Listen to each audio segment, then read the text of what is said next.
Bien. Donc, donc, moi, je vais intervenir sur le jeûne, le microbiote intestinal et quelques recommandations sur le plan diététique. La diapositive suivante, s'il vous plaît. Donc, on sait très bien que le jeûne du Ramadan, on va parler aujourd'hui du jeûne du Ramadan, on sait très bien que c'est l'arrêt de manger du coucher au lever du soleil. Donc, ça, c'est notre religion. La diapositive suivante, s'il vous plaît. Alors,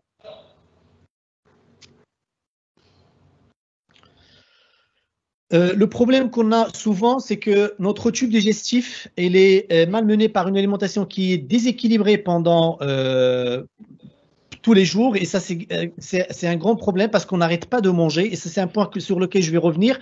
Parce que ce qu'il faut savoir, c'est que le temps de la digestion prend beaucoup de temps. Et il y a des aliments qui demandent énormément de temps pour la digestion et pour l'absorption. Et surtout, quand on mange un repas qui est hyper calorique, donc ça reste au niveau du tube digestif. Et là, ça ne laisse pas le temps, bien sûr, aux autres organes de jouer leur rôle. Donc, heureusement, pendant le mois de Ramadan, pendant le jeûne, on a notre tube digestif qui prend quelques vacances. Donc, le foie, les intestins, le pancréas, l'estomac, ils sont au repos, ce qui va permettre à la flore intestinale aussi de se rééquilibrer et ce qui va donner aussi un énorme et un point très important et très positif qui est la détox ou l'élimination des déchets. La diapositive suivante, s'il vous plaît.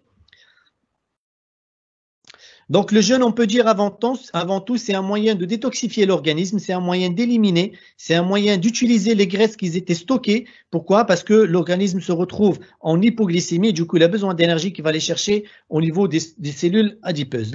Diapositive suivante, s'il vous plaît. Donc, beaucoup entre nous, on entend parler et on a cette sensation d'être encombré par des substances qui sont toxiques et qu'il faut absolument l'éliminer. La suivante, s'il vous plaît. Mais pourquoi on a cette sensation? Pourquoi on a envie d'éliminer? Pourquoi on a envie de nettoyer? Et d'ailleurs, même ce mot élimination ou ce mot détox qui est devenu un petit peu à la mode, pourquoi maintenant on utilise plus ce terme? La suivante, s'il vous plaît. Donc, on est atteint à plusieurs polluants environnementaux. Là, on parle du sol, on parle de l'air, on parle de l'eau, on parle des pesticides, on parle d'additifs alimentaires. La suivante, s'il vous plaît. On parle aussi des métaux lourds, on parle du plastique. La suivante, s'il vous plaît. Et tout ça, c'est des déchets parfois qu'on ingère au niveau de notre organisme, mais c'est difficile de les éliminer. C'est des substances qui restent à l'intérieur de notre corps. Et du coup, on se retrouve avec notre foie qui est surchargé de 1 par le rôle de digestion, surchargé aussi par des toxines. Notre microbiote aussi, il est déséquilibré. Et donc, pour effectuer ce rôle de détox, on se retrouve avec un rôle qui est très difficile à réaliser par nos organes. Et bien sûr, ça peut donner plusieurs effets négatifs pour notre organisme. La suivante, s'il vous plaît. La suivante. Donc, voilà. Donc là, c'est le rythme des repas, c'est un point sur lequel je voulais trop insister parce que il suffit pas seulement de jeûner la journée, mais il faut aussi, c'est-à-dire pendant le mois de Ramadan, si on veut profiter de cette période pour faire un rééquilibrage dans notre microbiote intestinal, c'est un point que je vais revenir tout à l'heure. Donc, il y a un point qui pose problème, c'est le rythme des repas ou bien l'espacement du repas, surtout en période normale. Donc, ce qui se passe généralement, c'est que nous mangeons tout au long de la journée, on prend au petit-déj, parfois le goûter, parfois le déjeuner, parfois l'après-midi, parfois on prend le repas qui reste du déjeuner parce qu'on était au boulot, parce que parfois c'est le dîner. Et du coup, nos corps n'arrivent pas à avoir un temps libre pour se concentrer à autre chose. Et comme j'ai dit tout à l'heure, la digestion prend beaucoup de temps et le fait de manger tout au long de la journée, c'est un point qui est très négatif. Ça peut influencer sur différents organes et ça peut influencer aussi sur notre microbiote intestinal. La suivante, s'il vous plaît.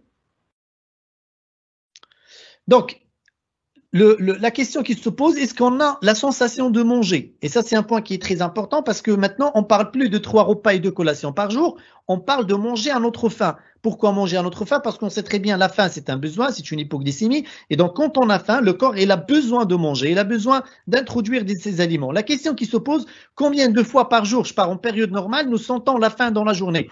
C'est très rare. Pourquoi? Parce qu'on mange tout le temps et du coup, la glycémie reste toujours normale ou parfois élevée et le tube digestif travaille tout au long de la journée. Et donc là, bien sûr, les études ont montré que le corps ne peut pas éliminer, ne peut pas détoxifier pendant cette période parce que le tube digestif il est occupé tout au long de la journée. La suivante, s'il vous plaît. Donc, aujourd'hui, nos corps, ils sont pleins. On n'a pas besoin de renouveler les stocks parce qu'on mange tout au long de la journée et donc, il faut déstocker, il faut éliminer pour pour donner le temps au corps de détoxifier et de nettoyer. Et bien sûr, c'est ça le jeûne. Donc, la suivante, s'il vous plaît. Donc, le jeûne, c'est de laisser le corps dans un état vide, dans un repos de tube digestif, dans un repos tout au long de la journée pour qu'il puisse assurer d'autres fonctions. Donc, d'après des études, le jeûne favorise l'élimination des bactéries intestinales pathogènes parce qu'ils ont plus de nourriture, surtout le glucide pour s'alimenter. Et les personnes qui pratiquent le jeûne généralement, ils témoignent d'une diminution de leurs troubles, troubles du transit. La suivante, s'il vous plaît. Et donc, les cellules graisseuses, généralement, ils relâchent les calories stockées directement dans le sang qui les répartiraient aux cellules de l'organisme. Et là, on peut dire que le corps va se nourrir de l'intérieur, c'est-à-dire on va utiliser nos réserves glucogéniques, nos réserves en lipides pour bien sûr avoir de l'énergie. La suivante, s'il vous plaît. Donc le foie, pendant cette période, le foie, qu'est-ce qu'il va faire? Le foie, il va travailler normalement. Pourquoi? Parce que le tube digestif, il est vide et donc il va travailler sans perturbation. Mais là, je vais attirer votre attention sur un point qui est très important. C'est vrai, on parle des jeûnes, les bienfaits des jeûnes, c'est un point qui est positif pour le corps, etc. Mais il ne faut pas oublier une chose qui est très importante, c'est qu'il ne suffit pas seulement de jeûner, mais il faut aussi bien manger le soir. Et là, c'est le point le plus important par rapport au jeûne. Parce que maintenant, on remarque actuellement pendant le mois de Ramadan, malheureusement avec M majuscule, donc c'est vrai qu'on jeûne, on applique le jeûne la journée, mais le soir ou à partir du coucher de soleil, donc on arrive à ingérer, on introduit beaucoup d'aliments. Sur le plan quantitatif, c'est une quantité énorme, et sur le plan qualitatif, malheureusement, je généralise pas, mais dans la plupart des situations, c'est des aliments qui sont de mauvaise qualité, c'est des aliments qui vont rester encore longtemps dans l'estomac. Donc tout ce qu'on gagne dans la journée sur le plan par rapport au côté positif de notre tube digestif et aussi au niveau du microbiote, malheureusement, on le remplace et on le rend négatif le soir par une ingestion d'aliments qui est hyper riche en calories, hyper riche en sucre rapide industriel, hyper riche en acides gras saturés, en acides gras hydrogénés, en acides gras trans, aussi des édulcorants, des conservateurs, et tout ça, bien sûr, ça perturbe un petit peu le tube digestif et aussi le microbiote. On va y arriver. La suivante, s'il vous plaît. Donc, le jeûne, donc ça c'est des points qui ont été soulevés tout à l'heure par rapport à l'autophagie qui est un point très important pour le microbiote intestinal. Donc j'ai dit tout à l'heure qu'il faut éliminer les déchets métaboliques, il faut utiliser le gras stocké au niveau du corps. La suivante s'il vous plaît. Alors, donc là, la suivante, s'il vous plaît. Donc, le jeûne, donc le corps, il rentre dans un état de cétose. Donc, c'est l'utilisation, c'est l'hypoglycémie, c'est l'utilisation des gras. Donc, pendant ce temps, le système digestif, il est toujours au repos parce que, pourquoi? Comme j'ai dit tout à l'heure, le corps, il utilise et le gras de l'intérieur, donc tout ce qui est calories de l'intérieur, surtout les cellules graisseuses. La suivante, s'il vous plaît. Donc, comment notre microbiote réagit à la privation de nourriture? Donc, tout simplement, les modifications du microbiote pourraient-elles être à l'origine de ces bénéfices? Et c'est ce qu'on va voir parce que le jeûne, là, on n'introduit rien dans notre organisme. Le tube digestif, il est au repos. Il n'y a pas d'alimentation. Donc, comment le microbiote va se comporter? La suivante, s'il vous plaît. La suivante. Bon, je ne vais pas revenir sur les définitions. La suivante. Donc, c'est des points qui ont été soulevés par mes chers amis tout à l'heure. Donc là aussi je passe. Donc le micro-organisme qui est colonisé le plus c'est le microbiote intestinal. Donc on va parler plutôt de la flore intestinale. La suivante s'il vous plaît. Donc là c'est deux points qui ont été soulevés, je ne vais pas y revenir. La suivante. Excusez-moi, c'est Amine. Euh, bon là c'est des points par rapport aux différentes espèces qui existent au niveau de notre flore intestinale, donc les espèces dominantes, les espèces transitoires et les espèces rares. Je ne vais pas y revenir. La suivante, s'il vous plaît.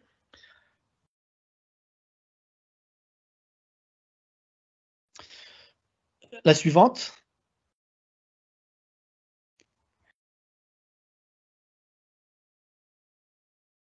Voilà, donc tout ça, c'est des points qui ont été discutés tout à l'heure par rapport à la présence des bactéries au niveau de notre côlon. La suivante, s'il vous plaît. La suivante.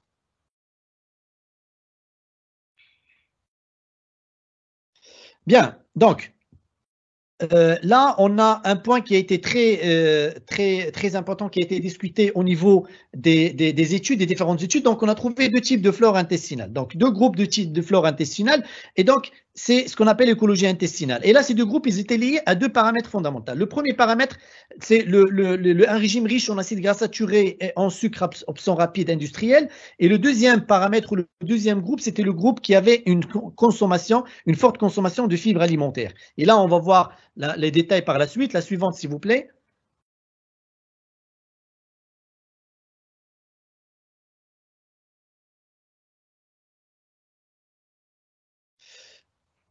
La suivante.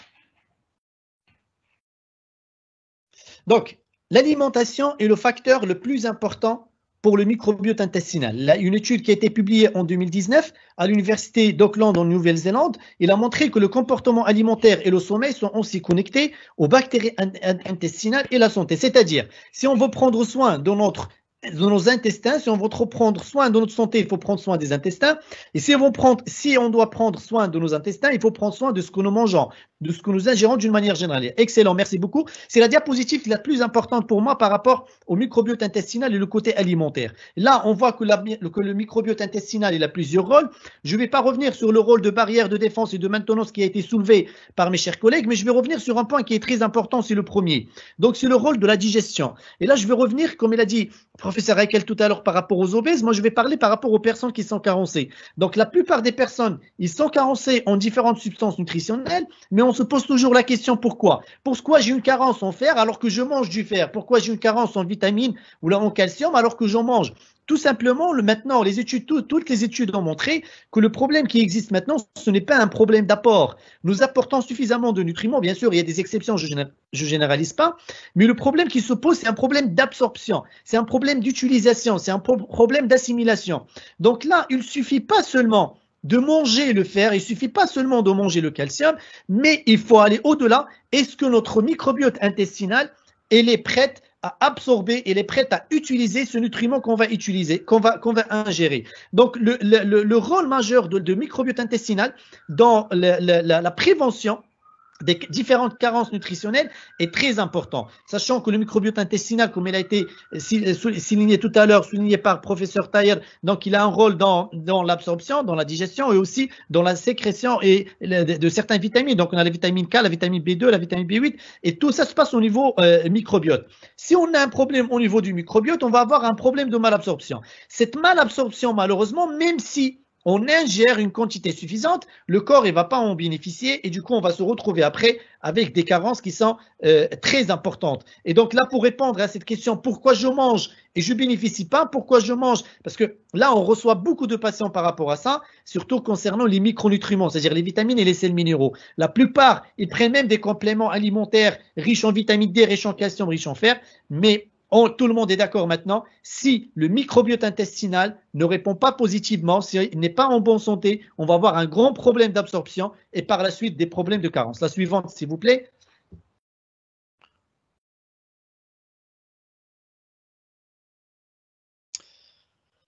Donc, le microbiote intestinal exerce des fonctions métaboliques essentielles au niveau de la digestion. La fraction des aliments qui n'ont pas été digérés à la sortie de l'intestin grêle est fermentée par le microbiote au niveau du côlon. Et puis après, on va avoir donc un carburant qui va être utilisé par le côlon que professeur Taher on en parlait tout à l'heure, c'est les acides gras à chaîne courte. La suivante, s'il vous plaît. Et là, c'est un rôle très important du microbiote intestinal. La suivante, s'il vous plaît. Bien, donc là, c'est les effets barrières qu'on a vu tout à l'heure, le rôle de défense, bien sûr, parce que c'est très important de jouer un rôle de barrière au niveau des intestins. Tout ce qu'on ingère n'est pas forcément quelque chose de positif. Donc, le microbiote intestinal, c'est une barrière qui est très importante par rapport à l'organisme. Moi, je schématise donc le microbiote intestinal. Si on a un microbiote intestinal qui n'est pas en bonne santé, qui n'est pas propre, automatiquement, on va avoir des particules qui vont être négatives et qui vont passer pour notre organisme. La suivante, s'il vous plaît. Donc là, par rapport au système immunitaire, ça a été discuté d'une manière directe. Donc, d'une manière directe, le système immunitaire, et surtout, ça a été discuté par rapport au Covid-19, etc. Donc, c'est vrai que la flore intestinale joue un rôle très important par rapport au renforcement de notre système immunitaire d'une manière directe, mais aussi, il y a une partie indirecte. Une partie indirecte, c'est que toutes les substances, comme je viens d'expliquer, les substances qui jouent un rôle dans le renforcement de notre système immunitaire, je parle des substances alimentaires, quand on va les ingérer, si notre microbiote intestinal n'est pas en bonne santé, on ne va pas en bénéficier. Et du coup, donc là, il y a un côté direct et un côté indirect qui joue un lien entre le système immunitaire et notre microbiote intestinal. La suivante, s'il vous plaît. Là aussi, par rapport à la muqueuse intestinale, donc par rapport au mucus, par rapport à l'irritation des cellules de l'intestin, par rapport à l'activité enzymatique de la muqueuse, et ça c'est un point qui est aussi très important. La suivante, s'il vous plaît. Alors, en quoi ces comportements affectent le microbiote intestinal? Et là, c'est un point qu'on va voir. La suivante, s'il vous plaît. Donc, le jeûne, il augmente la diversité des bactéries dans les intestins, et ce qui est important pour le système immunitaire et notre santé d'une manière générale. La suivante, s'il vous plaît. Donc, l'élimination des mauvaises bactéries, c'est de 1. Donc, en cas de jeûne, le corps va éliminer. Le développement des bactéries qui sont bénéfiques. Lorsqu'on met notre intestin au repos, on développe la flore intestinale. Et ça, c'est un point qui est très important. Et c'est pourquoi la reprise alimentaire progressive est très importante et essentielle après un jeûne. Donc, après un jeûne, c'est très important de recommencer, de reprendre l'alimentation d'une manière très progressive, de ne pas manger une grande quantité et de ne pas manger beaucoup de calories en un cours réduit parce qu'on était pendant plus de 16 heures ou 14 heures de jeûne. Et donc là, il faut aller très progressivement sur le plan quantitatif et très équilibré sur le plan qualitatif. Donc, des études ont associé le jeûne à l'activation du gène qui renforce la barrière intestinale afin de nous protéger des microbes nocifs. Et ça, c'est des toxines, bien sûr, qu'on va éliminer pendant cette période de jeûne. La suivante, s'il vous plaît. Donc, comme je viens de dire, donc le jeûne, il aide à restaurer l'intégralité de la muqueuse intestinale, ce qui influence favorablement la réponse inflammatoire, contribuant à la protection contre les maladies chroniques liées à l'inflammation au niveau de la muqueuse. La suivante, s'il vous plaît. Et là, c'est un point qui est très important par rapport au microbiote intestinal et par rapport aux relations avec les autres systèmes. Et là, les études ont montré que la relation, elle est dans les deux sens. C'est-à-dire, le microbiote intestinal va influencer sur notre système, notre état nutritionnel, mais aussi notre état nutritionnel peut influencer sur notre microbiote intestinal. Donc là, c'est un aller-retour. Donc si on a un microbiote intestinal qui n'est pas en bonne santé, automatiquement, on ne va pas bien assimiler, on ne va pas bien absorber.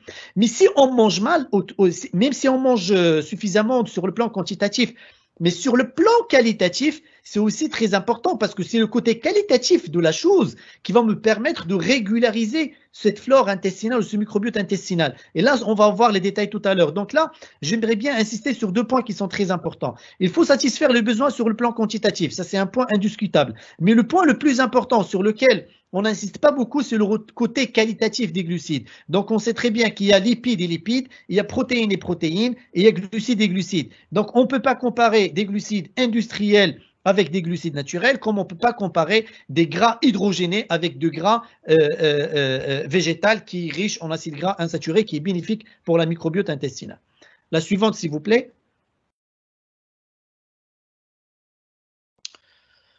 Donc là, on a parlé tout à l'heure par rapport au rôle dans la digestion, en facilitant l'assimilation, en assurant l'hydrolyse de l'amidon, et ça c'est un point sur lequel je vais revenir tout à l'heure, surtout par rapport à l'amidon quand il est cuit. Donc des études ont montré qu'on bénéficie mieux au niveau du microbiote intestinal. Elle participe à la synthèse de certaines vitamines et surtout l'absorption des acides gras, du calcium, du magnésium et de plusieurs nutriments, que ce soit des macros ou des micronutriments. La suivante, s'il vous plaît.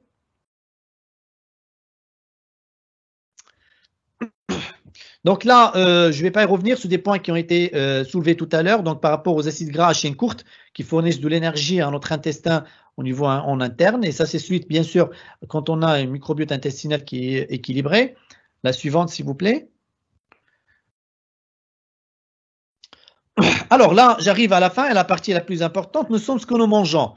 Et toutes les études, la suivante, s'il vous plaît, ont montré qu'un apport important en fibres alimentaires, un apport important en fibres alimentaires sur le plan qualitatif et sur le plan quantitatif va favoriser la formation et la conservation du microbiote intestinal qui va être bien structuré.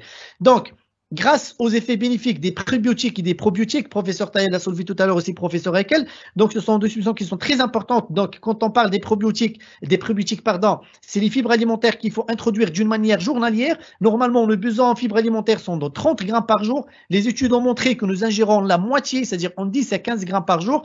Et après, je vais vous dire comment on peut trouver ces fibres alimentaires. La suivante, s'il vous plaît. Donc, les prébiotiques, c'est des composants qui sont indigestes, donc c'est certaines fibres qui stimulent l'activité de certains groupes spécifiques comme les bifidobactéries et les bactéries lactiques, et c'est le cas de l'inuline par exemple. Donc j'ai pris juste un exemple. L'inuline, c'est un composant qu'on trouve dans les oignons, qu'on trouve dans les artichauts, c'est des fibres alimentaires qui ont un rôle très bénéfique pour la flore intestinale. Et là, pour être pratique, pour parler sur le plan pratique, la suivante s'il vous plaît. Pour rapport aux fibres alimentaires, donc tout le monde parle des fibres alimentaires. Quelles sont les fibres alimentaires? Où trouver ces fibres alimentaires? C'est très simple, c'est très facile, c'est très rapide. Ça fait partie de notre consommation journalière, ça fait partie de nos habitudes alimentaires et c'est des aliments qu'on peut trouver facilement et rapidement.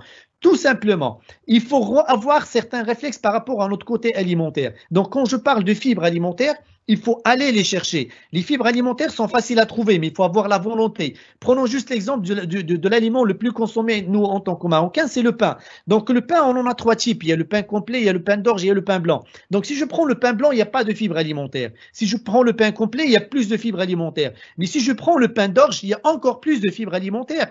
Donc, l'orge, on sait qu'il est disponible, mais le prix, il est beaucoup moins cher que le blé. Mais les gens ne le consomment pas. Les gens, ils ont tendance d'aller vers le pain blanc ou vers le pain complet, mais on oublie le pain d'orge qui est bombardé par les fibres alimentaires qui sont bénéfiques pour la flore intestinale. En plus de ça, les vitamines et les sels minéraux. Encore plus si on ajoute certains grains.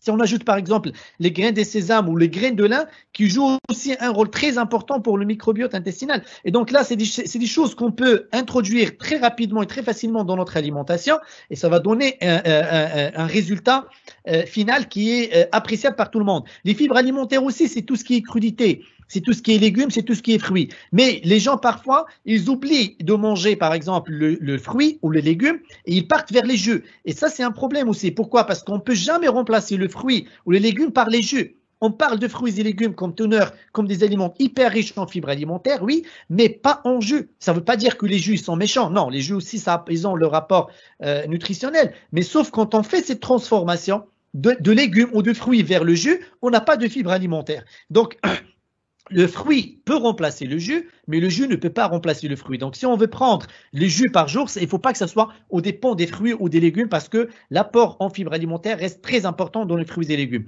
Et surtout les crudités, quand on parle dans la journée minimum de prendre 250 à 300 grammes de crudités par jour. Il y a aussi les fruits secs, les fruits oléagineux, les dattes, les amandes, les noix qui contiennent un apport important en fibres alimentaires. Après, il y a les légumes secs aussi qui sont riches en fibres alimentaires. Donc, tous ces aliments contiennent un apport important en fibres alimentaires. Si on les apporte d'une manière journalière ou hebdomadaire, ça va satisfaire le besoin en différentes fibres alimentaires et du coup, il va donner un apport positif par rapport à notre microbiote intestinal. La suivante, s'il vous plaît. Excusez-moi si j'ai tardé. Je finis bientôt. La suivante, s'il vous plaît. Donc, voilà, c'est des choses qui vont en parallèle. C'est l'augmentation de la consommation de fibres alimentaires et la diminution des glucides ou des sucres et des graisses saturées et surtout les fritures. Donc là, les fritures, c'est des substances qui sont très négatives pour notre flore intestinale. La suivante, s'il vous plaît.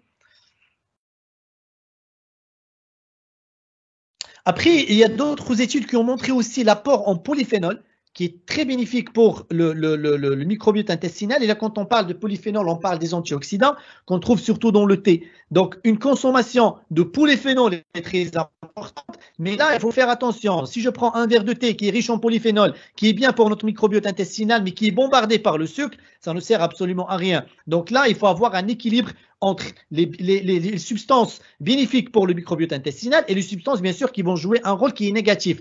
Et donc là, par exemple, pendant le mois de Ramadan, on sait très bien la rupture du jeûne, comment ça se passe. Donc malheureusement, je ne généralise pas, mais malheureusement, il y a beaucoup de sucreries, il y a beaucoup de fritures. Et donc, tout ce qu'on a gagné tout au long de la journée par rapport à notre microbiote intestinal, on va malheureusement le négativer le soir. Et ça, c'est un grand problème. C'est pour ça qu'il ne faut jamais commencer là où faire la rupture du phtor avec des aliments qui sont hyper sucrés et des aliments qui sont bombardés par les fritures. Et là, je parle bien sûr de la fameuse choubekia, je parle des briouates qui contiennent des substances hyper nocifs pour notre microbiote intestinal. Et c'est pour ça, c'est bien de laisser ces aliments-là à la fin, peut-être, de se faire plaisir de temps en temps, c'est pas grave. Mais de faire la rupture du jeûne avec ces aliments-là, c'est quelque chose, bien sûr, qui est très négatif, surtout après une journée de jeûne, on a pu récupérer quelques cellules au niveau de notre microbiote intestinal.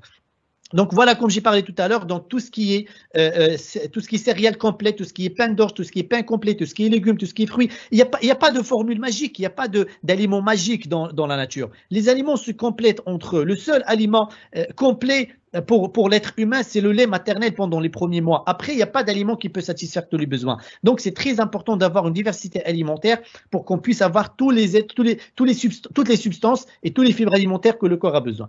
Donc là, je vais terminer par une étude qui a été publiée récemment et qui a montré l'influence des aliments cuits sur le microbiote intestinal chez l'homme. La suivante, s'il vous plaît. La suivante, s'il vous plaît. Et donc, la variation observée sur le microbiote intestinal pourrait s'expliquer pour le fait que la cuisson modifie la structure physique des ingrédients qui entrent dans la composition des aliments. Et là, ils ont pris l'exemple de l'amidon. Donc, l'amidon, quand il est bien cuit, il est mieux digeste et du coup, ça aide la restructuration et l'équilibre au niveau de la flore intestinale. Mais il y a des aliments aussi qu'il faut les consommer crus. Là, les fibres alimentaires, on sait très bien, la suivante s'il vous plaît, que la cuisson, elle peut aussi modifier la texture, et peut modifier la nature, des fibres alimentaires. Donc, quand on a des fibres dures, c'est pas la même chose quand on a des fibres tendres. Donc, la cuisson, il faut manger des aliments cuits, mais il faut pas oublier de manger une ration de crudité aussi par jour. Donc là, c'est ce que j'ai dit tout à l'heure, tout ce qui est additif alimentaire, tout ce qui est sucre industriel, tout ce qui est acide gras saturé, c'est à éviter. La suivante, s'il vous plaît. Et donc là, on va voir une étude qui a été aussi réalisée par rapport à tout ce qui est alimentation industrielle. Et donc là, les études ont montré aussi qu'une alimentation qui est industrielle, une alimentation qui est ultra transformée, peut donner des effets très négatifs et l'accumulation de la graisse, comme l'a soulevé tout à l'heure professeur Heikel. Donc, il ne faut pas seulement s'intéresser au pourquoi je maigris pas, pourquoi même si je fais le régime, il faut toujours aller chercher par rapport au microbiote intestinal parce que c'est des aliments qui peuvent intervenir d'une manière très négative sur notre potentiel et sur notre flore, sur la flore intestinale, ce qui va par la suite donner des complications par rapport à plusieurs maladies au niveau de l'organisme. La suivante, s'il vous plaît. Donc, comme conclusion, donc pour finir, le jeûne et le microbiote sont deux sujets qui seront, je pense, moi, c'est ce que je pense, sur toutes les lèvres d'ici quelques années. Donc, il faut, je pense, qu'on approfondit, il faut qu'on fasse plus de recherches par rapport à ce sujet-là, parce que c'est un sujet d'actualité, tout le monde en parle, et c'est, je pense, pour moi, sincèrement, je pense que si la flore intestinale, elle est bonne, on va éviter beaucoup de problèmes de santé, mais si malheureusement la flore intestinale elle est déséquilibrée, malheureusement le microbiote intestinal, s'il est déséquilibré, par la suite on peut avoir beaucoup de problèmes de santé, y compris les carences, y compris l'obésité, y compris la dyslipidémie, y compris les problèmes métaboliques. Et merci pour votre attention.